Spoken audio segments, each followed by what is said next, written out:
Hello Chintu Mintu and Pintu. तो आज हम लोग पढ़ने जा रहे हैं नया टॉपिक जिसका नाम है गॉस लॉ। कहानी कल तक की में हमने पढ़ लिया था, डायपोल के बारे में सारी चीज़ें पढ़ चुके थे, उसके ऊपर कितना टॉर्क लगता है, कितना वर्क डन होता है, वगैरह वगैरह सारी चीज़ें हम लोग पढ़ चुके हैं। प्लीज इन चीज़ों को याद रखिए। टॉर्क इक्वल टू होता है पी क्रॉस ई या फिर पी ई साइन थीटा, और वर्क डन जो होता है या फिर उस पी सी पोजीशन पर जब रहता है उसके अंदर जो पोटेंशियल होती है या फिर ये वर्क डन होता है वो कितना होता है पी डॉट ई नेगेटिव का, पी ई कोस थीटा मतलब। ठीक है, डायपोल क्या होता है? एक छोटे छोटे चिंटू चार्ज छोटी छोटी डिस्टेंस से अगर सेपरेटेड है तो उसको बोलते हैं हम डायपोल। ऐसी सिचुएशन को डायपोल बोलते हैं। उसका जो डायपोल मोमेंट होता है कितना होता है? एक चार्ज उनके बीच के डिस्टेंस q × 12 होता है हमारा डायपोल मोमेंट, जिसको डिनोट करते हैं p से, और जो एक वेक्टर क्वांटिटी है। और मैंने उसके लिए तीनों सिचुएशन बताई थी। एक्सेल पोजीशन पर जो डायपोल मोमेंट होता है will be equal to kp/x³, और आपका इक्वेटोरियल पोजीशन होता है kp/x³, और एक्सेल पोजीशन पर जो होता है वो इन द सेम डायरेक्शन होता है जिधर आपका डायपोल होता है, लेकिन इक्वेटोरियल पोजीशन पर आपका अगर डायपोल इधर है तो इलेक्ट्रिक फील्ड की डायरेक्शन इधर होगी। ठीक है, यस सर। और इससे अदर भी मैंने आप लोगों को बताया था, अगर आपको डायपोल किसी भी एक रैंडम पोजीशन पर देखना है, किसी भी डिस्टेंस x पर from the centre of dipole, और एक एंगल थीटा बना रहा होगा, तो वहां पर जो फॉर्मूला हमारा आया था वो आया था kp/x³ √3 cos² थीटा +1। वाह सर वाह। चले इसी के साथ आज की क्लास करेंगे हम स्टार्ट। और आज का हमारा टॉपिक होने वाला है गॉस बाबा का लॉ। मतलब क्या सर? Gauss law.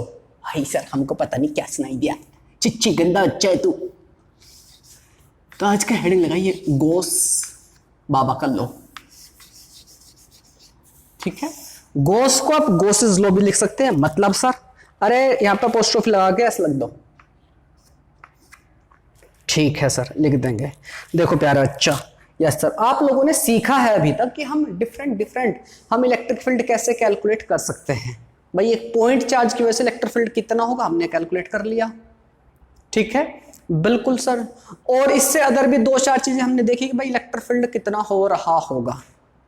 ठीक है सर, देखी तो थी, कोई और देखी थी। हाँ, अभी हम इसकी गॉस लॉ की एप्लीकेशन इस्तेमाल करके हम इलेक्ट्रिक फील्ड और भी बेहतर तरीके से कैलकुलेट कर सकते हैं। क्या बात कर रहे हो सर? तो आंसर है यस। हम गॉस लॉ की एप्लीकेशन इस्तेमाल करके हम अपना इलेक्ट्रिक फील्ड कैलकुलेट कर सकते हैं डिफरेंट चीजों से, कैसे हमारा इलेक्ट्रिक फील्ड कितना हो रहा होगा डिफरेंट लोकेशन पर। वाह, दैट्स ब्यूटीफुल सर, है ना। तो लगाइए हेडिंग गॉस लॉ। गॉस बाबा क्या कहते हैं? गॉस बाबा ने कहा, हाँ सर, अगर मेरे पास बहुत सारे चार्जेस हैं, I have so many charges, 2 4 6 इधर चार्जेस हैं। सपोज करो मैं मान लेता हूँ ये मेरे पास चार्जेस है, ये नहीं सर, इसके अंदर है चार्जेस। ठीक है, ये डिफरेंट कलरफुल चार्जेस हैं, कोई 2 कूलम है, कोई -3 है, कोई +3 है, वगैरह वगैरह।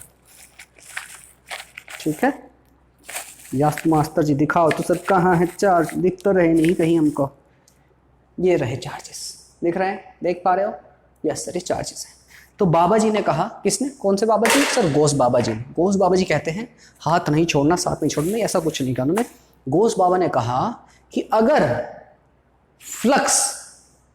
फ्लक्स क्या सर? अभी बताएंगे। गॉस बाबा का स्टेटमेंट ये है कि किसी सरफेस, किसी क्लोज सरफेस से जो फ्लक्स निकल रहा होगा, किसी क्लोज सरफेस से जो फ्लक्स निकल रहा होगा, it is equal to the charge enclosed by that surface divide by epsilon naught. हाँ सर, ये क्या हो गया, हमको समझ नहीं आया। ओके ठीक है, समझाते हैं बेटा, समझाते हैं। इस गॉस लॉ को लिखने से पहले मैं आपको एक छोटी सी चीज बताऊंगा, आपको चीजें समझ में आ जाएंगी। पहले पढ़ते हैं कि इलेक्ट्रिक फ्लक्स क्या होता है।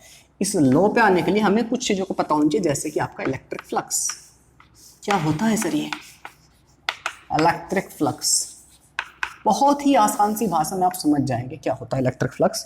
यस मास्टर जी, देखो आपको पता है पॉजिटिव चार्ज से फील्ड लाइंस निकलती हैं बाहर की तरफ, नेगेटिव चार्ज में फील्ड लाइंस होती हैं अंदर की तरफ एंटर। ये बात सही है? बिल्कुल। अरे हाँ कि ना? बिल्कुल सर, यही बात है। अच्छा, फ्लक्स क्या होता है? किसी एक एरिया से, किसी भी एरिया से कितनी फील्ड लाइंस निकल रही हैं, number of field lines passing through a area is called flux.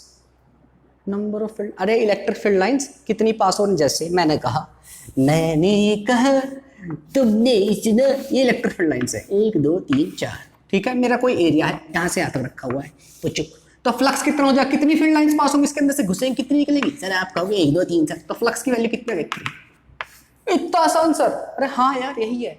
वाह, अच्छा सपोज करो, हाँ हाँ सर सपोज करो और कोई इलेक्ट्रिक फील्ड आपका 1 2 3, ये इलेक्ट्रिक फील्ड ऐसा है, ठीक है, और मेरा एक एयर रखा हुआ है यहाँ से यहाँ तक, ये पूछो चारों चारों प्लस पास जाएंगे तो फ्लक्स कितना सर 4, सर 4। अरे हाँ कितना, इतना आसान सर। हाँ मैं मान के चलूँ ये मैग्नेटिक फील्ड लाइंस है, sorry electric field lines, I repeat electric field line. कभी कभी जबान से ऊंचा नीचा हो जाता है तो उसके लिए मैं माफी चाह नहीं सकता हूँ, नहीं जाता मैं, कोई माफी, सबसे हो जाती गलती ठीक है। इस एरिया से आपकी 4 फील्ड लाइंस निकल रही है, कितनी नंबर ऑफ फील्ड लाइंस निकल रही हैं आपके फ्लक्स इस एरिया से उस एरिया से, इसी को बोलते हैं फ्लक्स, इसी को बोलते हैं फ्लक्स। और मोर स्पेसिफिकली अभी हम पढ़ रहे हैं इलेक्ट्रिक फील्ड की बात करते हैं, इसलिए बोले इसको बोलेंगे हम electric flux. Getting a point? I think you are getting a point. Okay sir, तो सर कुछ अच्छा सा बताइए ना, और अच्छा सा बताइए। मेरे पास बल्ब है, यस सर, बल्ब दिख रहा है आप लोगों को? हाँ सर दिख तो रहा है, बहुत ही घटिया सा बल्ब है, हमारे पास गरीब लोगों के पास होता है ऐसा बल्ब, हम अच्छे अमीर लोग हैं सर। ओके तो मैं आपको कुछ दिखाना चाहता हूँ, जस्ट 1 मिनट के लिए होल्ड कीजिए। I would like to show you what exactly is a flux. Okay सुनिए बालक, ये आपको मेरे हाथ में एक कोयल टाइप है, इसको थोड़ी देर के लिए मान लीजिए एक एरिया है, ठीक है, एरिया है, ठीक। और कुछ देर के लिए जो लाइट मैंने यहाँ पर चेंज की है, मैंने सारी लाइटें ऑफ कर दी हैं और मेरे हाथ में है बल्ब, आप सब लोग देख पा रहे होंगे, देख पा रहे हैं ना? यस सर, ठीक है तो सुनिए बच्चों, मैं आपको ये बताना चाहता फ्लक्स को कुछ देर के लिए, आप जो ये है ना आपकी लाइट, इसको आप थोड़ी देर के लिए चार्ज की तरह ट्रीट कर लीजिए, बिहेव इट, थोड़ी देर के लिए मान लीजिए कि सिंपली एक चार्ज है, ठीक है, कुछ देर के लिए मान लीजिए कि ये एक चार्ज है खाली, और चार्ज से जैसे आपकी लाइट निकल रही है ऐसे ही इलेक्ट्रिक फील्ड लाइंस निकल रही है, पॉजिटिव चार्ज मान लीजिए थोड़े, तो यहाँ से जैसे आपकी लाइट निकल रही है ऐसे इलेक्ट्रिक फील्ड लाइंस निकल रही है। अब एक चीज देखो ध्यान से मुझे यहाँ पर, ये आपका मैग्नेटिक फ्लक्स के केस में भी काम आएगा और यहाँ पर भी काम आएगा। अभी आप देखो जरा, अभी आप इस एरिया से, जो कोयल का एरिया है आपको विजिबल है ना? यस सर, कोयल का जो एरिया है, कोयल का जो एरिया है उससे जो फील्ड लाइंस निकल रही हैं, इसकी परछाई देखो, अभी परछाई कितनी है, जितना बड़ा आपका ये है सर उतनी बड़ी परछाई है इसकी, जितना बड़ा कोयल है उतनी बड़ी परछाई है, ठीक है। तो बेटा अगर मैं इसको इसके पास लेके आ जाऊं, और पास और पास और पास, अब देखोगे आप अगर ऐसा कर दूं मैं इसको, तो ऑलमोस्ट सारी लाइट इसी के ऊपर जा रही है, सारी की सारी लाइट इसी के ऊपर जा रही है। इससे दूर लेके जाओगे तो लाइट इतनी सारी है, इतना छोटा सा हिस्सा इसके ऊपर आ रहा है, समझ रहे हो? मेरे ख्याल से पता नहीं समझ रहे हो कि नहीं समझ रहे हो, समझ में आ रही है बात मैं क्या कह रहा हूँ प्यारा बच्चा? लाइट थोड़ी ज्यादा हो गई, थोड़ी लाइट कम होनी चाहिए थी एक्चुअली। अभी ठीक है, देखो बालक, अभी जितनी लाइट है उसका कुछ हिस्सा इससे पास हो रहा है, जितनी लाइट है उसका कुछ हिस्सा इस आपके एरिया से पास हो रहा है, ठीक। अगर मैं इस एरिया को ऐसे रोटेट कर दूं, ऐसे ऐसे, अब देखो क्या लाइट इससे पास हो रही है? आप देखोगे नहीं सर, बिल्कुल भी लाइट पास नहीं हो रही इससे। अगर मैं एरिया को रोटेट कर दूं तो आपकी लाइट पास हो रही है? आंसर है नहीं सर, बिल्कुल लाइट पास नहीं हो रही है। अभी हो रही है, अभी और ज्यादा और मैक्सिमम। इसको पास लेके आऊं, दूर लेके आऊं, या फिर ऐसा समझिए आपका फ्लक्स जो एरिया रहेगा, अगर आपका फील्ड इस टाइप का है, पॉइंट चार्ज की वजह से है, तो कुछ कहानी इस तरह की रहेगी। मैं लाइट ऑन कर देता हूं, चीजें समझिए मैं क्या कहना चाह रहा हूं आपको, मैं भी उतना अच्छे से अभी ना समझ में आया हो। सुनिए बालक, the thing what I want to convey is, देखो प्यारा बच्चा, आप पॉइंट चार्ज को सिंपली, या फिर किसी भी इलेक्ट्रिक फील्ड को, मैंने कहा बल्ब को आप थोड़ी देर के लिए ऐसा मानिए कि it is behaving like a charge, तो चार्ज से इलेक्ट्रिक फील्ड लाइंस बाहर की तरफ निकलनी है, जैसे आपकी लाइट निकल रही है, ठीक है। ओके सर, तो मैंने देखा कि यहां पर इसकी परछाई पड़ रही थी, अभी भी हल्की हल्की परछाई शायद आप लोगों को दिखाई पड़ रही है, मे बी हल्की सी। तो आप देखो, सपोज करो इसमें से बहुत सारी 100 नंबर ऑफ फील्ड लाइंस निकली चार्ज के अंदर से, और इसमें से 100 में से हो सकता है 1-2 ही इसके अंदर गई, इधर इधर इधर सब जगह चली गई, हो सकता है एक लाइन इसके अंदर से पास हुई हो, ठीक है। मतलब कुल मिला के क्या बात पता लगी आपको यहां से, अगर इसको आप बल्ब के पास लेके जाते हो तो वहां पर क्या है, आपकी लाइट ज्यादा है। ज्यादा मतलब क्या है, अगर इलेक्ट्रिक फील्ड के टर्म्स में बात करूं, मैं देखो आपका पॉजिटिव चार्ज, यहां से इलेक्ट्रिक फील्ड लाइंस निकल रही है बल्ब को, और मैं इसको बस थोड़ा कंपेयर करा रहा हूं आपको चीजों को समझाने के लिए कि चीजें समझ में आ जाए, ठीक है। फील्ड लाइंस ही निकल रही है, तो ऐसे जा रही होंगी, ऐसे जा रही होंगी फील्ड लाइंस, ठीक है।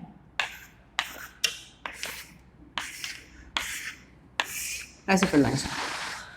अगर यही चार्ज है मेरा, छोटा सा चार्ज है, मतलब छोटा सा एरिया है मेरे पास, यहाँ एरिया, तो अगर मैं एरिया को यहाँ पर रखूँ, यहाँ पास ले आऊँ, तो आप देख लो number of field lines pass पास में यहाँ पे जाएंगे तो दूर हो जाएंगे, हाँ कि ना? ऐसे कुछ होगा कि नहीं?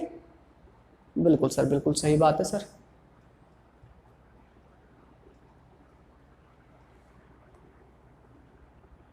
ठीक है, ओके सर। तो प्यारा बच्चा, जैसे जैसे आप दूर जाओगे एरिया को लेकर के, यहां पर एरिया लेकर आओगे, यहां पर लेके आए, अगर आप एरिया, सपोज करो आपका एरिया यहां पर है, तो आपकी फील्ड लाइंस कितनी? एक पास हो रही है सर। इसी एरिया को उठा करके यहां पर ले आओ तो आपकी नंबर ऑफ फील्ड लाइंस कितनी? 3 पास हो रही है सर। मतलब फ्लक्स यहाँ पे ज्यादा है, यहाँ पर कम है। या फिर ऐसा कहिए, जहां पर इलेक्ट्रिक फील्ड ज्यादा है, इलेक्ट्रिक फील्ड ज्यादा है, यहाँ पर एरिया तो सेम ही था। बिल्कुल सर। तो अगर आपका इलेक्ट्रिक फील्ड ज्यादा है तो ज्यादा फ्लक्स होगा। मैं यहां से कह सकता हूँ flux is directly proportional to electric field. कह सकते हो कि नहीं भाई? ज्यादा इलेक्ट्रिक फील्ड का क्या मतलब है? आपकी जो फील्ड लाइंस है वो पास पास होंगी, हाँ कि ना? आपकी जो इलेक्ट्रिक फील्ड लाइंस है वो पास पास होंगी। इसका क्या मतलब है? आपका इलेक्ट्रिक फील्ड ज्यादा है। यहाँ पर इलेक्ट्रिक फील्ड पास पास है लाइंस, और आपको पता है के क्यू अपॉन आर स्क्वायर होता है, तो आर छोटा सा, पास में है आर, तो आपका इलेक्ट्रिक फील्ड ज्यादा होगा। तो आपको जो फ्लक्स है किसके ऊपर डिपेंड कर रहा है? तो इलेक्ट्रिक फील्ड के ऊपर डिपेंड कर रहा है। दूसरा एरिया।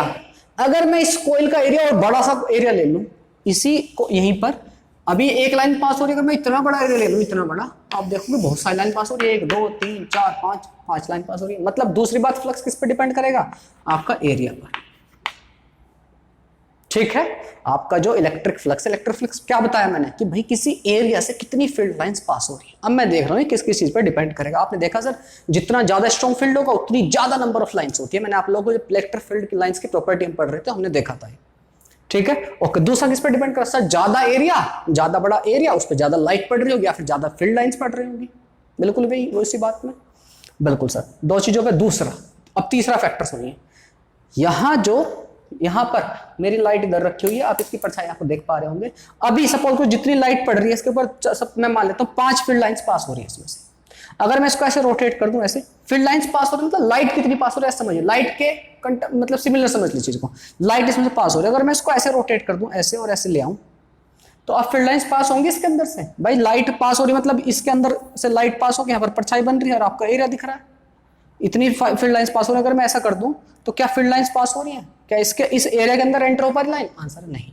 मतलब तीसरी क्या चीज है? कहीं ना कहीं डायरेक्टली और इनडायरेक्टली डिपेंड कर रहा है कि हमारा एंगल कितना है। किसके बीच में? किसके बीच में एंगल? भाई मतलब एरिया का जो वेक्टर है, या फिर कहिए ये जो एंगल है, कौन से एंगल की बात करो अभी मैं समझाऊंगा आपको। उससे पहले एक चीज और समझिए। अभी फिलहाल के लिए हम जो है बेटा, एरिया जो होता है, एरिया एक वेक्टर क्वांटिटी होता है। क्या बात कर रहे हो सर? हाँ जी, हमें यहां पर ट्रीट करना है area is a vector quantity. तो सर ये वेक्टर है तो इसकी तो कोई डायरेक्शन भी होगी, तो आंसर यस। वेक्टर है तो इसकी डायरेक्शन भी होती है। और कौन सी डायरेक्शन होती है सर? तो प्यारा बच्चा, जो भी एरिया की सरफेस है ना, अगर मैं कहूँ रेक्टेंगल है, तो रेक्टेंगल का जो एरिया कितना होता है? Length into breadth. ठीक है, बिल्कुल सर, एल बी इसका एरिया होता है। सर डायरेक्शन किधर होगी? तो बेटा डायरेक्शन आपकी जो सरफेस है उसके परपेंडिकुलर होती है। जो भी सरफेस है उसके परपेंडिकुलर होती है, या तो इधर रहेगी या इधर रहेगी। मतलब एरिया वेक्टर जो रहेगा, अगर एरिया वेक्टर आपका ऐसा है कोइल का, तो या तो इसके अंदर की तरफ रहेगा, मतलब इधर बाहर की तरफ, या फिर इसके अंदर की तरफ रहेगा। इन दोनों में से कोई एक डायरेक्शन रहेगी। मतलब कुल मिलाकर के ये जो आपका एरिया है, इसका एरिया वेक्टर किधर रहेगा? इधर या फिर इधर, इस सरफेस के परपेंडिकुलर। समझ में आ गई? Okay sir.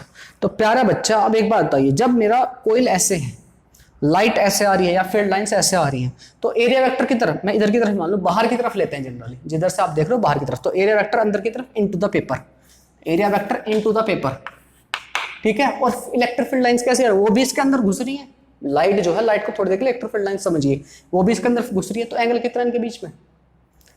ये भी अंदर की तरफ, इलेक्ट्रिक फील्ड भी आपका इनटू द पेपर है, इस क्रॉस का सिंबल है इनटू द पेपर, और आपका जो एरिया वेक्टर है वो भी इनटू द पेपर है। दोनों के दोनों अंदर की तरफ है डायरेक्शन। तो एंगल कितना? 0 डिग्री। हाँ कि ना? बिल्कुल सर। उस केस में आपकी सबसे ज्यादा फील्ड लाइंस पास हो रही है। जब इन दोनों के बीच में एंगल 0 डिग्री है, तब सबसे ज्यादा फील्ड लाइंस पास हो रही है। हाँ कि ना? अगर मैं इसको ऐसे रोटेट कर दूं, पुचुक, अब आपकी फील्ड लाइंस कैसी है सर? यहां से इसके पैरेलल निकल जाएंगे, एक भी इसके अंदर से पास नहीं हो रही है। ठीक, मतलब अगर अब एरिया वेक्टर किधर है? इधर। इलेक्ट्रिक फील्ड किधर है? इधर। तो अब आपका, अगर आपका, देखिए दो चीज समझिए, अगर मैं कहूं, मुझे यहां से ये समझ में आ रही है, अगर angle between area vector and electric field कितना था, 0 था। तो मैंने देखा कि आपका फ्लक्स मैक्सिमम आ रहा था। अरे हाँ कि ना यार, इलेक्ट्रिक फील्ड ऐसे आया है, ऐसे आया है इधर, आपका ये पूरा पूरा एरिया उसका सामने एक्सपोज हो रहा है, ठीक है, पूरा का पूरा एरिया आपका सामने एक्सपोज हो रहा है, तो इसकी परछाई बन रही है, ठीक है बालक, इसकी परछाई बन रही है, ये लो परछाई बन रही है। अगर मैं इस एरिया वेक्टर को ऐसे रोटेट कर दूं, कितना 90 डिग्री से, 90 डिग्री रोटेट कर दिया मैंने, तो अब क्या होगा, आप कहोगे सर 90 डिग्री रोटेट करते सर होगा कुछ ऐसा कि इसके अंदर सब एक भी फील्ड लाइन से इसके अंदर से लाइट नहीं पास हो रही। अब बताइए इस कोयल के अंदर से लाइट पास हो रही है क्या? लाइट तो ऐसे सीधे जा रही है, मतलब लाइट मतलब फिलहाल के लिए इलेक्ट्रिक फील्ड समझिए। ओके सर, तो अगर ये एंगल 0 है इनके बीच में, अगर 0 है तो फ्लक्स कितना मिल रहा है, मैक्सिमम। कब? जब ऐसी है, ये 0 है, इलेक्ट्रिक फील्ड भी इधर, आपका एरिया वेक्टर भी इधर। अच्छा, अगर मैं कहूं एंगल 90 डिग्री हो, एंगल 90 डिग्री किस किस के बीच में, बिटवीन आपका area vector and electric field, तो आपका फ्लक्स कितना आ रहा, आप देख रहे हो फ्लक्स ऐसे, ये है 90 डिग्री फ्लक्स, इसके अंदर से लाइट पास हो रही है लूप के अंदर से, कोयल के अंदर से, एरिया के अंदर आंसर नहीं, कितना फ्लक्स, 0 या मिनिमम कह सकते हो, ठीक है। ओके सर, तो प्यारा बच्चा यहाँ से फ्लक्स के बारे में सोचते हैं, बात वापस फ्लक्स पे आते हैं, हमें फ्लक्स के लिए कोई फॉर्मूला लेके आना है। तो मुझे बताइए कौन सा ट्रिग्नोमेट्रिक फंक्शन यूज करूं मैं, कौन सा ट्रिग्नोमेट्रिक फंक्शन यूज करूं जहां पर एंगल थीटा पर मैक्सिमम वैल्यू मिले और एंगल 90 पर 0 मिले, कौन सा, कोस थीटा या सर ना, कोस 0 की वैल्यू कितनी होती है 1, कोस 90 कितना होता है 0। तो क्या मैं इन तीनों को कंबाइन कह सकता हूं, flux phi equal to E A cos theta, बताइए बोल सकता हूं कि नहीं। Electric field area into cos theta, और कोस थीटा क्या है, कोस फाई या कोस थीटा, किसको बोल रहे हो आप, कोस फाई कोस थीटा, जो भी आपको बोलना बोल दीजिए, थीटा बोलिए, फाई मत बोलिए, है ना, थीटा। तो cos theta E A cos theta, क्यों बोला मैंने, क्योंकि आपको पता है इलेक्ट्रिक फील्ड कैसी है, वेक्टर क्वांटिटी, एरिया कैसा है, वेक्टर क्वांटिटी, समझ में आ गई। और कोस थीटा क्या, इनके बीच का एंगल, समझ में आई। कोस थीटा क्यों लिया, साइन थीटा क्यों नहीं लिया, मेरे ख्याल से बात समझ में आ गई। तो यहां से हमें समझ में आ गई बात कि फ्लक्स का फॉर्मूला हम क्या लिख सकते हैं, what can be right formula for flux, आप लिख सकते हो sir E dot A, electric field dot A, क्योंकि डॉट में क्या होता है, वेक्टर के डॉट प्रोडक्ट में आप कहते हो सर कोस थीटा कंपोनेंट आता है, हाँ कि ना। तो प्यारा बच्चा फ्लक्स, हमारा फ्लक्स क्या है, एक बार फिर से समझिए, फ्लक्स है कि भाई किसी पर्टिकुलर एरिया से कितनी number of field lines pass हो रही है। अगर मैं कहूँ ये मेरा हाथ है, ये मेरा हाथ है, इसके ऊपर कितनी लाइट पड़ रही है, अभी जितनी लाइट आ रही है सारी इसके ऊपर पड़ रही है। अगर इस हाथ की जगह कोई बड़ा हाथ होता, सपोज करो यहाँ से 100 लाइंस निकली, इसको और एक बार और सिंप्लीफाई करके मैं आपको बता देता हूँ प्यार बच्चा। यस सर जी, आपको बिल्कुल अच्छा समझ में आ जाएगा कि फ्लक्स क्या होता है। देखो बालक, सपोज करो मेरे पास ऐसी फील्ड लाइंस थी 1 2 3 4 5 6, 1 2 3 4 5 6 7 8 9 और 10 फील्ड लाइंस थी। मैंने एक छोटा सा एरिया लिया, यहाँ पर रख दिया, तो कितनी फील्ड लाइंस, 1 2 3 4, तो फ्लक्स कितना भी 4। मैंने एरिया थोड़ा बड़ा ले लिया, अभी फ्लक्स का 1 2 3 4 5 6 7 8, फ्लक्स कितना 8, मतलब कुल मिलाकर फ्लक्स मेरे एरिया पर डिपेंड कर रहा है, ठीक। अच्छा सर बिल्कुल, एक बात हो गई, यो मैंने लिखी है यहाँ पर।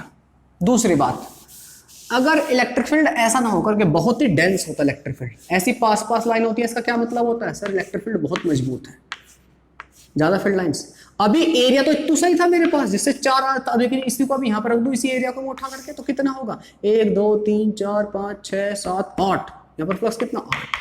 मतलब यहाँ से क्या पता लग गया कि भाई यहाँ पे इलेक्ट्रिक फील्ड वीक है, थोड़ा सा यहाँ पे मजबूत है, स्ट्रॉन्ग इलेक्ट्रिक फील्ड। आपकी दूसरी चीज किस पर डिपेंड करेगी, आपका फाई जो फ्लक्स है किस पर डिपेंड करेगा, इलेक्ट्रिक फील्ड पर। दो चीज समझ में आ गई, बिल्कुल सर। अब तीसरी बात सुनिए, तीसरी बात सुनिए, थोड़ी देर के लिए समझिए कि ये जो आपकी लाइट पड़ रही है मेरे हाथ पर, ये अब मेरा एरिया है और ये आपकी इलेक्ट्रिक फील्ड आ रही है इधर से। अगर मैं इनके बीच का एंगल, इसको मैं से रोटेट कर दूं, अब मुझे बताना मेरे हाथ पर, मेरे पाम पर कितनी लाइट पड़ रही है, इसको मैं रोटेट कर दूं। अब लाइट पड़ेगी क्या पाम के ऊपर, लाइट इधर से आ रही है क्या, अब पाम के ऊपर मेरी लाइट पड़ेगी, आंसर नहीं सर, छिप गया है, या सर नो छिप गया मेरा पाम, ठीक है। अब थोड़ी ज्यादा पड़ेगी, अब और थोड़ी, अब मैक्सिमम, मतलब जब मेरी हाथ की जो सरफेस है वो इसके परपेंडिकुलर रहेगी, या फिर हाथ की सरफेस, इसमें कंफ्यूजन होता है बच्चों को सबसे ज्यादा। हाथ की सरफेस, लाइट किधर आ रही है, लाइट आपकी तरफ से इधर आ रही है, लाइट जैसे चौक को मान लो, लाइट ऐसे आ रही है, पुचुक ऐसे, और हाथ की सरफेस है मेरी ऐसी। तो हमने क्या कहा कि एरिया जो है ना, हाथ का जो एरिया है, हाथ का एरिया जो है ये भी एक वेक्टर क्वांटिटी होती है, किसी भी चीज का एरिया एक वेक्टर क्वांटिटी होती है। तो पूछा गया हमसे कि इसका डायरेक्शन क्या होगा, मैग्नीट्यूड तो आपको कैलकुलेट करना आता है, जो भी चीज होगी, आपका स्फीयर है, आपका सर्कल है, आपका रेक्टेंगल है, व्हाटएवर इट इज भी, वो आपको कैलकुलेट करना आता है मैग्नीट्यूड। लेकिन डायरेक्शन की तो मैंने बताया डायरेक्शन बेटा इस सरफेस के परपेंडिकुलर रहेगी। मतलब कुल मिला के सर आपकी जो डायरेक्शन है, आपका जो एरिया वेक्टर है ये है, और ये आपकी फील्ड लाइन है, एरिया वेक्टर भी ऐसे ही रहेगा। समझ में आ गई? कितना एंगल बन रहा है इन दोनों के बीच में? What is the angle between them? आप लोग जीरो सर, यस और नो? तो आप यहां से ये कह सकते हो कि इलेक्ट्रिक फील्ड और एरिया वेक्टर के बीच में जब 0 डिग्री का एंगल होगा, जब 0 डिग्री का एंगल होगा, तो सबसे ज्यादा फील्ड लाइंस पास हो रही होंगी इसमें से। अगर ये एंगल आपने अपने इलेक्ट्रिक फील्ड आपका ऐसे एज इट इज ही है, आपका ये रोटेट करते चलेगा, यहां पहुंच गए, अभी कितना एंगल हो गया इनके बीच में? देखो what is the angle, what is the angle? Electric field ऐसा नीचे की तरफ ही है, कितना 90 डिग्री। जब 90 डिग्री है तो एक भी फील्ड लाइंस पास नहीं हो रही है, फील्ड लाइंस ऐसी है और ये ऐसा। तो मतलब कितना, मतलब 90 डिग्री पर आपकी एक भी फील्ड लाइंस पास नहीं हो रही है। इसका मतलब क्या, कौन सी एक ट्रिग्नोमेट्रिक फंक्शन होता है इस तरह का कि 0 पर मैक्सिमम वैल्यू दिखाता है, 90 पर 0? तो आंसर है cos थीटा। तो इसका क्या मतलब है, इलेक्ट्रिक फील्ड और एरिया वेक्टर के बीच में कितना एंगल है, मतलब इनको कैसे रिलेटेड होता है, cos थीटा से। और आपको पता है cos थीटा क्या होता है, डॉट प्रोडक्ट होता है, डॉट प्रोडक्ट। तो मैं इसको फ्लक्स को मेरे यहाँ से फॉर्मूला आ गया E डॉट ए, या फिर इसको आप कह सकते हैं ई ए cos थीटा। मेरे ख्याल से सारे बच्चों को समझ में आ गई होगी बात कि क्या है कहानी आपके फ्लक्स की। फ्लक्स की कहानी जगत सर की जुबानी समझ में आ गई है? अरे यस सर, नो सर? मेरे ख्याल से बात समझ में आ गई है। तो फ्लक्स हमें समझ में आ गया कि सर ये होता है फ्लक्स, ठीक है। किस किस चीज पर डिपेंड करता है, इलेक्ट्रिक फील्ड कितना स्ट्रॉन्ग है इस पर डिपेंड करता है, एरिया वेक्टर कितना ज्यादा है, एरिया कितना है उस पर डिपेंड करता है, और उन दोनों के बीच में एंगल कितना हो रहा है उसके ऊपर डिपेंड करेगा, ठीक है। नोट डाउन कीजिए, फिर बढ़ेंगे हम आगे की तरफ। ओके, इसे जरा एक बार डेफिनेशन की फॉर्म में लिख देते हैं। तो हमसे कोई पूछे इलेक्ट्रिक फ्लक्स क्या होता है, तो बालक आप इलेक्ट्रिक फ्लक्स को ऐसे डिफाइन कर सकते हैं, number of electric field lines, number of electric field lines, number of electric field lines crossing a surface area बोल सकते हो, क्रॉसिंग अ सरफेस एरिया, इसी को हम बोल देते हैं फ्लक्स, ठीक है। फ्लक्स का सिंबल हम फाई से नोट करें। फाई चाहो तो कुछ कुछ जगह पे यहाँ छोटा सा फाई ई लिख देता है, पर जब हमारा चैप्टर इसका चल रहा है, अभी इलेक्ट्रिक फील्ड का ही चल रहा है, तो मैं सिंपली फाई लिख दूँ, आप समझ जाना इलेक्ट्रिक फील्ड की, इलेक्ट्रिक फ्लक्स की बात कर रहे हैं। तो क्या आंसर मिला हमें, ई डॉट ए, ठीक है, ई डॉट ए। आपसे पूछ जाए यूनिट क्या होगी इसकी, तो इलेक्ट्रिक फील्ड की यूनिट क्या होती है, आप कहोगे सर न्यूटन पर कूलम्ब, एरिया की यूनिट मीटर स्क्वायर, तो बेटा न्यूटन मीटर स्क्वायर पर coulomb, this will B unit. अच्छा ठीक है प्यारा बच्चा, यस सर जी, समझ में आ गई बात, ठीक है चिंस मिच पिंस, ओके मास्टर जी। चलिए एक क्वेश्चन कर ले, एक दो क्वेश्चन ले लेते हैं इसके ऊपर।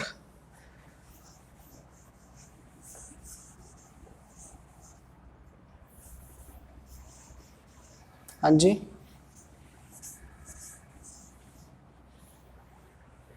मैंने लिखा है number of electric field lines crossing a surface area, इसी को बोल देते हैं फ्लक्स, ठीक है। हाँ चलिए, एक क्वेश्चन दिया है हमारी डीसी पांडे नाम की किताब में, डीसीपी, क्या कह रहा है क्वेश्चन, क्वेश्चन कह रहा है रेक्टेंगुलर सरफेस, इधर लिख देते हैं,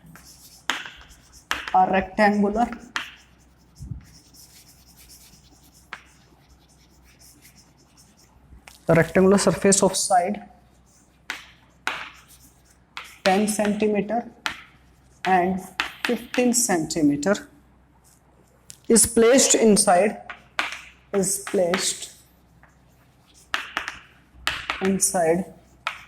a uniform electric field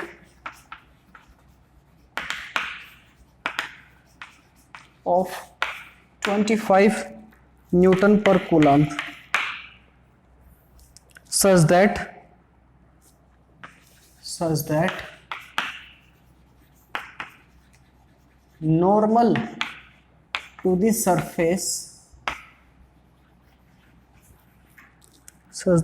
surface makes an angle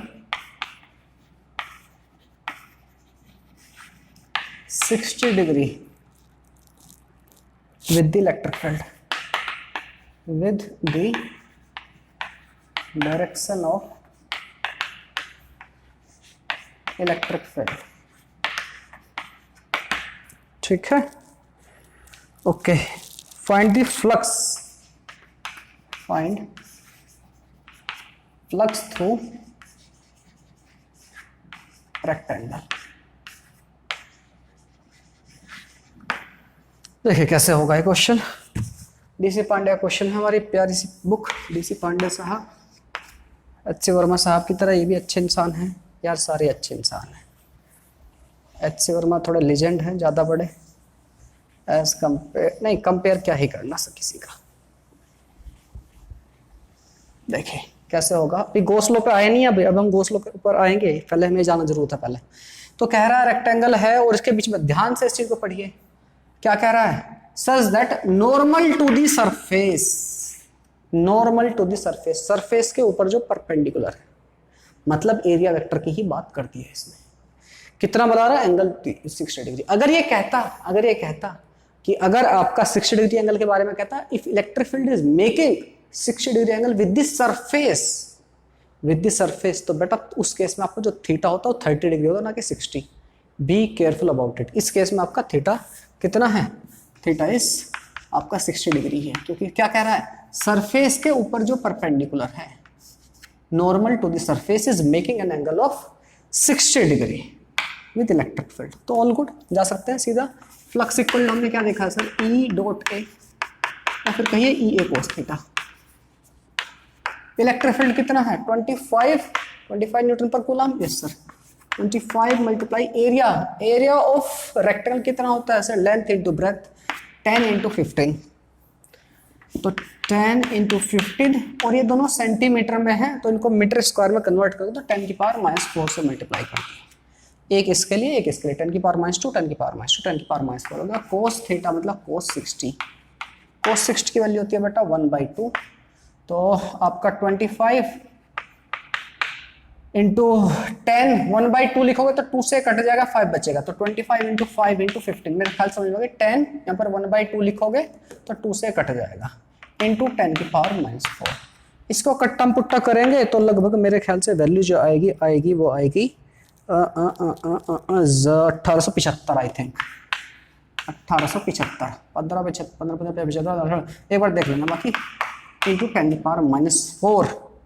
क्या चीज किस में आएगा, आप हो गए इलेक्ट्रिक फील्ड यानी न्यूटन मीटर स्क्वायर पर coulomb, that will be the value of आपकी flux. This will be your answer. लिख लीजिए, फिर बढ़ेंगे हम नेक्स्ट क्वेश्चन की तरफ। ओके बालक, नेक्स्ट क्वेश्चन हमारी स्क्रीन के ऊपर ये रहा, डीसी पांडे का ही क्वेश्चन है। कह रहा है cylinder is placed in a uniform electric field with its axis parallel to the field. पहले डायग्राम ड्रॉ कर लेते हैं, क्या कह रहे हैं भाई साहब। एक आपका सिलेंडर है, सिलेंडर की एक्सिस कौन सी होती है सर, जो उसके बीच से पास होती है। ठीक है, जैसे अगर मैं कहूँ इस cylinder, this is also cylinder, इसकी एक्सिस कौन सी होगी, तो इसकी एक्सिस होगी ये बिचुक, इसके बिल्कुल बीच से जो पास होगी, इसके बिल्कुल यहाँ से जो पास होगी, यही एक्सिस होती है। इसके अराउंड सारी चीज़ें सिमेट्रिक रहेंगी। मतलब कुल मिला के ऐसी कहानी है कुछ। इलेक्ट्रिक फील्ड मान लेता हूँ मैं इधर की तरफ है, this is electric field, uniform है। यूनिफॉर्म इलेक्ट्रिक फील्ड की खास बात क्या होती है, lines equi spaced straight lines. जब इलेक्ट्रिक फील्ड लाइंस की प्रॉपर्टी पढ़ी थी मैंने आपको बताया, मेरे हाथ से उतनी अच्छी नहीं बन पा रही है। यहाँ पर आपने एक अपना क्या ला के पटक दिया है, आपका सिलेंडर। सपोज करो मैं यहाँ पे रख देता हूँ cylinder,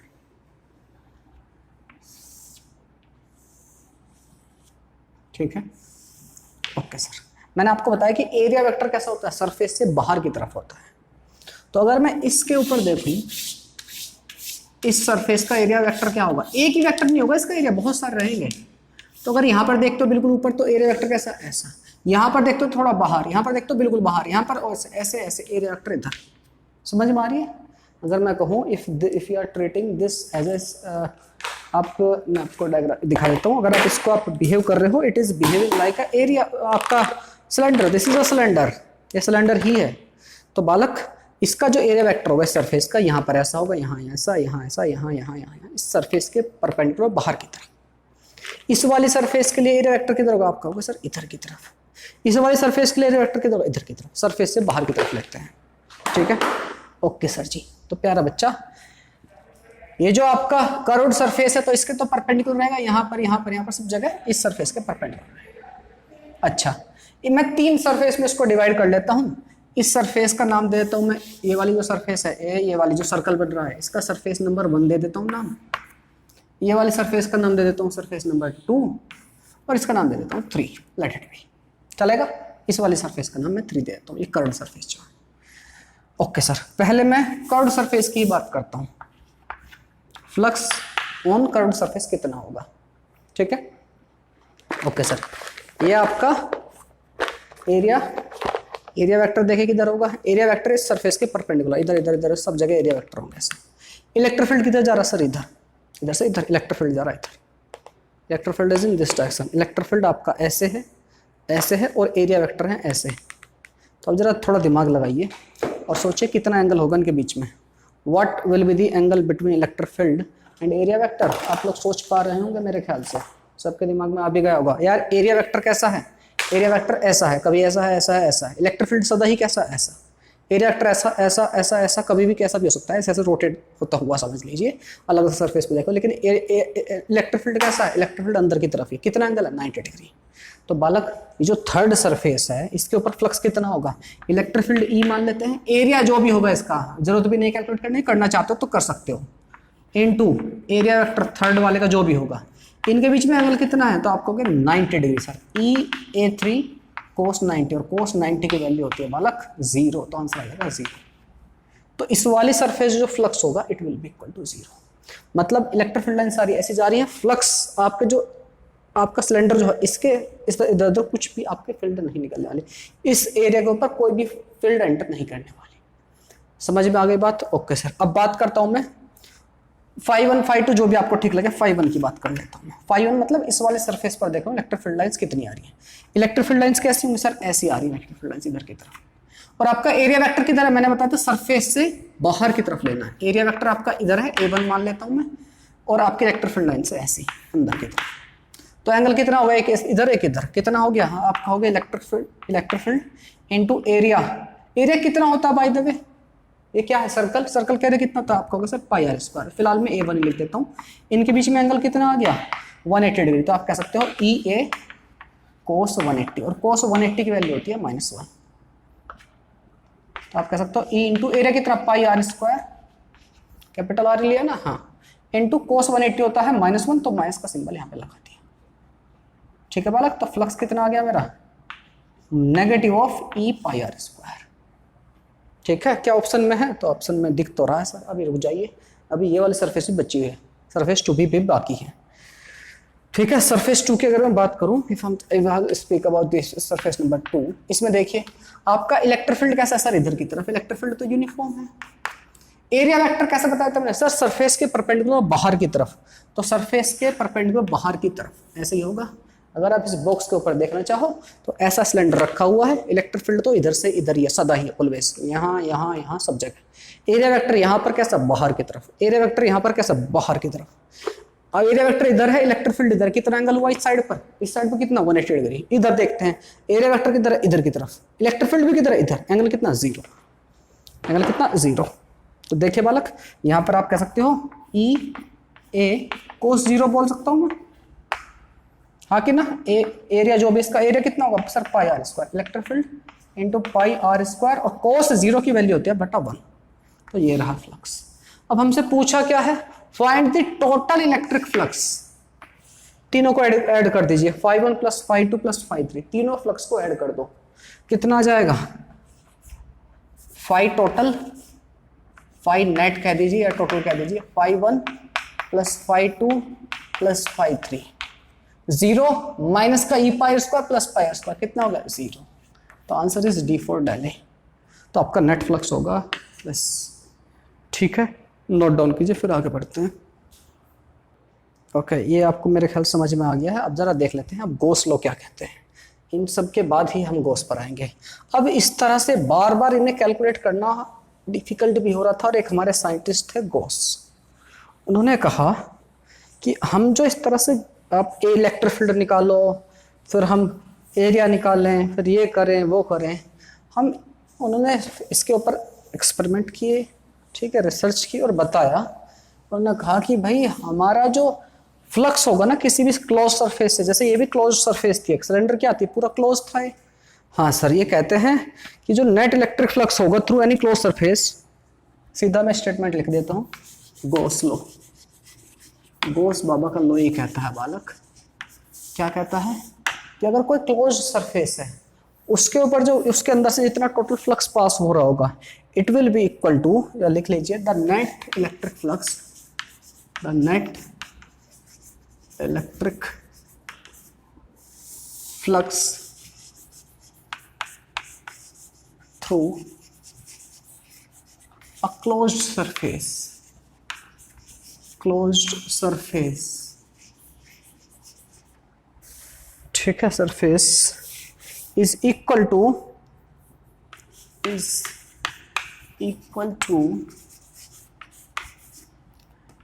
net electric charge, net electric charge enclosed divided by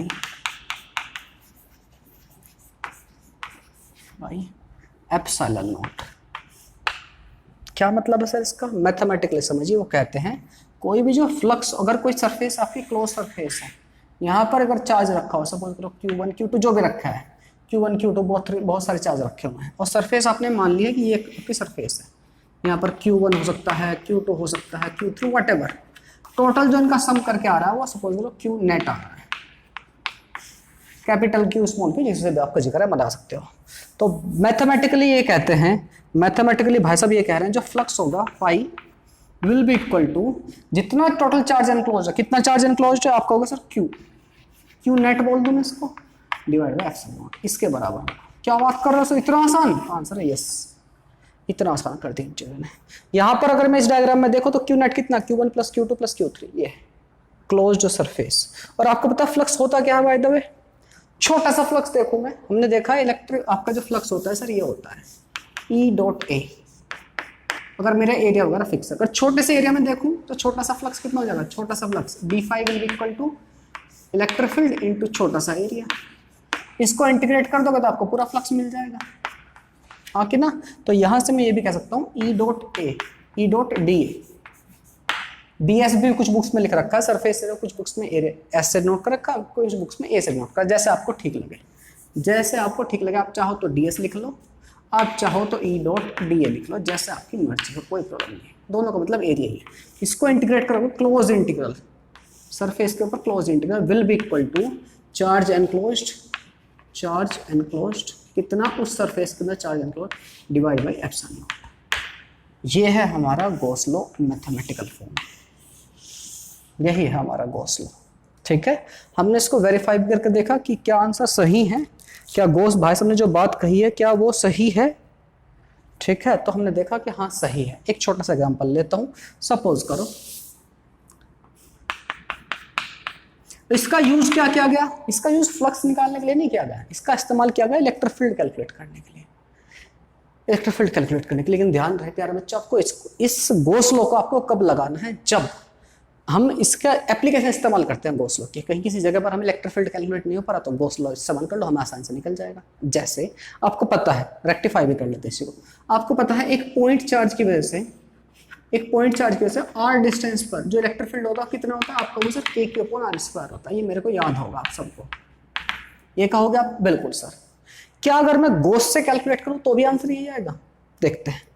मैं अपने पास से एक सरफेस बनाऊंगा जिसको हम कहते हैं गॉसियन सरफेस, जो कि इमेजिनरी सरफेस, एक्चुअली कुछ नहीं है वहां पर, ठीक है। मैंने चार्ज लिया, एक पॉइंट चार्ज, ठीक है, और इससे r डिस्टेंस पर एक स्फीयर बना दिया, sphere not circle, I repeat sphere not a circle, sphere बना दिया, ठीक है, ये क्या है, गॉसियन सरफेस बनाते हैं अपने पास से। ये मैंने मानी कि भाई ये गॉस बाबा की सरफेस है। गॉसियन सरफेस मतलब एक इमेजिनरी सरफेस है। एक चार्ज लिया, इसके ऊपर ऐसे फुटबॉल टाइप बना दी, फुटबॉल टाइप इमेजिनरी सोच ली, ठीक है, ओके क्लियर। मुझे नहीं पता अभी तक इलेक्ट्रिक फील्ड कितना होता है, मुझे गॉस लॉ पता है, मुझे इलेक्ट्रिक फील्ड का फॉर्मूला नहीं पता कि ऐसा कुछ होता है, लेट इट बी। मुझे इलेक्ट्रिक फील्ड कैलकुलेट करना मुझे नहीं पता पहले से कि ऐसा कुछ होता है, ठीक है। मैं मान के चल रहा हूँ कि हमें तो बस गॉस लॉ पता है। मुझे क्या बताया था कि इतना चार्ज एनक्लोज, इस पूरी फुटबॉल के अंदर, जो आपने फुटबॉल बनाई इसके अंदर चार्ज कितना एनक्लोज, सर क्यू, ठीक है, अच्छा ठीक है, बिल्कुल सर। तो electric field into D S कहिए, डी ए कहिए, equal to charge enclosed upon epsilon naught होता है। यही बताया था बाबा जी ने, गॉस बाबा ने, बिल्कुल सर यही बताया था। विजिबल है ना प्रॉपर्ली, थोड़ा डार्क लिख देता हूँ मैं, ठीक है, ओके सर। इन सरफेस पर जो भी इलेक्ट्रिक फील्ड होगा ई मान लेता हूँ, उसको मैं कांस्टेंट मान लेता हूँ। अच्छा तो क्या बचेगा, ई को बाहर कर दीजिए, एरिया, एरिया किसका, छोटा छोटा छोटा छोटा एरिया किसका, क्या है चीज, सर स्फीयर, सरफेस के, क्लोज सरफेस का मतलब क्या यार, एक तरह का स्फीयर ही बनाया कि नहीं। अच्छा स्फीयर का एरिया कितना होता है, आप कहोगे स्फीयर का एरिया 4πr² होता है, तो इसको इंटीग्रेट करोगे तो कितना आ जाएगा, तो ई इंटू 4πr², हाँ कि ना, हो गया integrate, yes sir, equal to Q upon epsilon naught. Charge enclose कितना है यहाँ पर, क्यू ही है खाली। अच्छा इसको इधर लेके चले जाइए, तो इलेक्ट्रिक फील्ड कितना आ जाएगा, आप कहोगे क्यू अपॉन 4πε0r²। देखना जरा ध्यान से, ये 1/4πε0 क्या बोलते थे आपके, यस सर नो, यार ये k अपॉन r² है कि नहीं, यस सर ये तो वही है, सही आंसर आ रहा है कि नहीं, ओ हाँ सर बिल्कुल सही आ रहा है, ठीक है। तो मतलब गॉस लॉ प्रॉपर्ली वैलिड है, कोई प्रॉब्लम वाली बात नहीं है, बिल्कुल सही है हमारा। क्या बताता है गॉस, सिंपल सी भाषा में समझिए कि ये बताता है फ्लक्स के बारे में, कि टोटल फ्लक्स जो होगा ना वो किस पर डिपेंड करेगा, फ्लक्स हमारा किसी सरफेस का, क्लोज सरफेस डिपेंड करेगा उस सरफेस के अंदर कितना चार्ज एनक्लोज्ड है, कितना चार्ज एनक्लोज है उस सरफेस, कहीं पर भी पड़ा हो चार्ज, जरूरी नहीं कि सेंटर पर, इधर इधर इधर कहीं भी पड़ा हो, कितना उस सरफेस के अंदर चार्ज है, बस इस बात पर डिपेंड करेगा, ठीक है। अब देखिए पिछला जो क्वेश्चन किया था हमने सिलेंडर वाला, हमारा इलेक्ट्रिक फील्ड इधर से इधर, हमारा आंसर कितना था, 0। अब एक बात है, क्या उस क्वेश्चन में कहीं भी सिलेंडर के अंदर कोई चार्ज था, आंसर नहीं सर। इलेक्ट्रिक फील्ड लाइन जितनी इसके अंदर एंटर हो सब निकल गई बाहर, तो जितना फ्लक्स एंटर हो उतना ही फ्लक्स बाहर निकल गया, इसलिए 0 आई थी वैल्यू, कोई चार्ज एनक्लोज नहीं था। अगर उसके अंदर कोई चार्ज होता तो आंसर बदल चुका होता, ठीक है, नोट डाउन कीजिए, फिर आगे बढ़ते हैं। ओके आइए कुछ इसके आपके गॉस लॉ के बारे में कुछ इंपॉर्टेंट से पॉइंट लिख लेते हैं। याद रहे आपकी क्लोज सरफेस जो है जरूरी नहीं है स्फीयर ही हो, मैंने तो स्फीयर इस केस में ऐसे ले लिया। कोशिश ये करना है, अगर आपको खुद से सरफेस लेनी पड़ रही है तो कोशिश ये करनी है कि आप सिमेट्रिक सरफेस लें जितनी हो सकती है, जिसका फायदा क्या रहेगा, आपका इलेक्ट्रिक फील्ड कांस्टेंट हो जाएगा, आपको इंटीग्रेट करना आसान हो जाएंगी चीज़ें। और हमारा मेन मकसद चीज़ों को आसान बनानी है, डिफिकल्ट बनाना नहीं है, ठीक है। हेडिंग लगाइए, मतलब इसी के बाद कुछ इंपॉर्टेंट पॉइंट लिख लीजिए, few important points.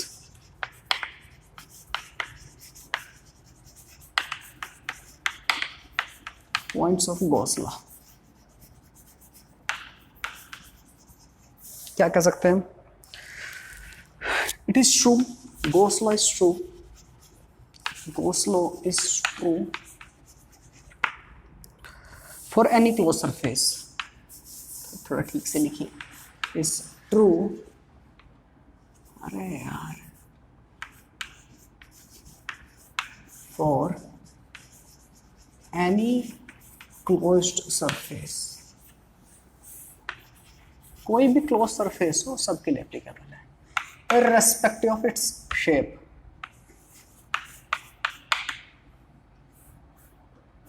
Irrespective of its shape.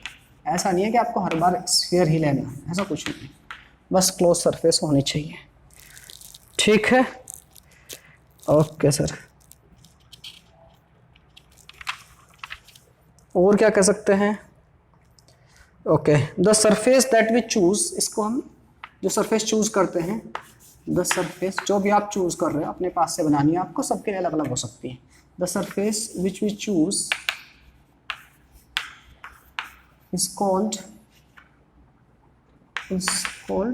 Gaussian surface, इसी को गॉसियन सरफेस कहते हैं। ठीक है, ओके सर जी। और क्या कह सकते हैं? ये हमें इजी बना देता है चीज़ों को। ओके सर, और क्या ही बोल सकते हैं।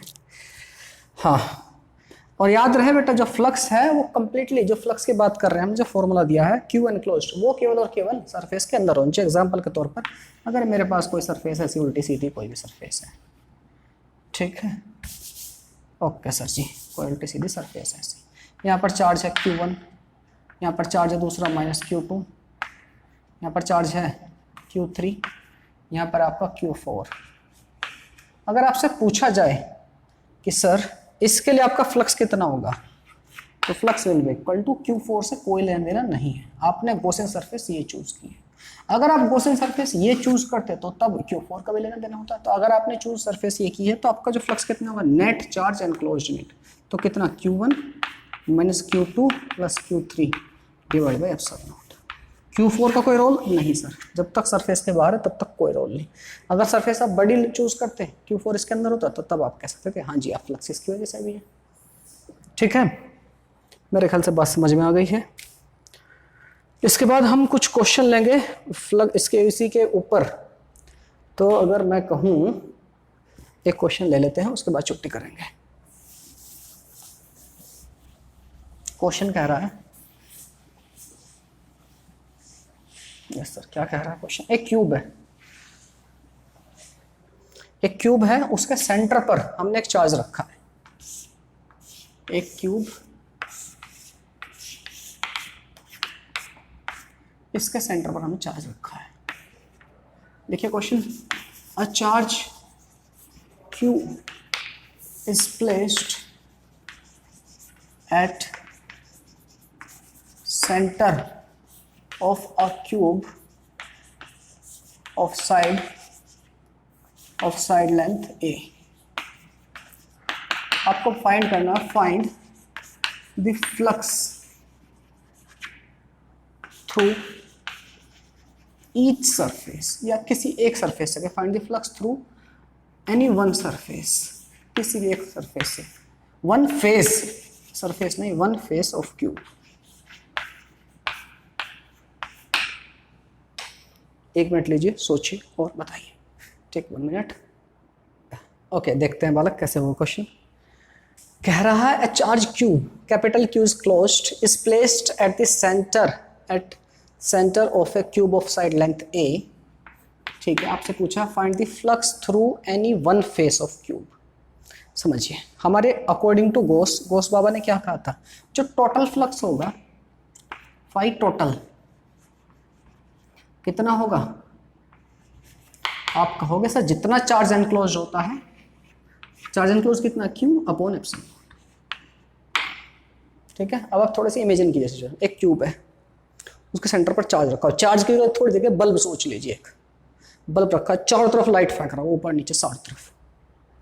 ठीक है, तो वही पूछ रहा है कि एक फेस पर, एक चेहरे पर कितनी लाइट होगी, टोटल फ्लक्स कितना है, 5। ठीक है, अच्छा एक चेहरे पर कितना होगा भाई, कितने चेहरे, कितने फेस होते हैं उसके क्यूब के, एक लेफ्ट, एक इधर, एक इधर, एक इधर, एक इधर, एक इधर, 6 फेस। यस और नो? अरे हाँ कि ना? तो अगर ये कितना है, फ्लक्स कितने का है, 6 फेसेस, पूरा का पूरा टोटल फ्लक्स है। फ्लक्स ऑफ 6 फेसेस कितना है, 6 के 6 फेस से 5। तो फ्लक्स थ्रू वन फेस कितना हो जाएगा, 5 अपॉन 6। हाँ कि ना? मतलब Q upon 6 epsilon naught. This will be our answer, Q upon 6 epsilon naught. समझ में आई कि नहीं बात यार? टोटल फ्लक्स कितना होता है, total charge enclose by the आपका एप्सिलॉन नॉट। ठीक है, Q अपॉन एप्सिलॉन नॉट। बिल्कुल सर, हमने कितना देखा, हमने तो एक ही फेस की बात करें, तो टोटल है, कितनी टोटल फेस है, 6 है, तो एक फेस के लिए कितना हो जाएगा, 1/6। ओह सर, समझ में आ गई? तो 5 कितना आ गया, Q upon 6 epsilon naught. This will be our answer. और प्यारे बच्चे, इसी के साथ आज की हम करेंगे छुट्टी। अपना ख्याल रखिएगा, मस्त रहिए और पढ़ते रहिए। तब तक के लिए जय हिंद, bye bye, take care. This is Jagat Jani signing off.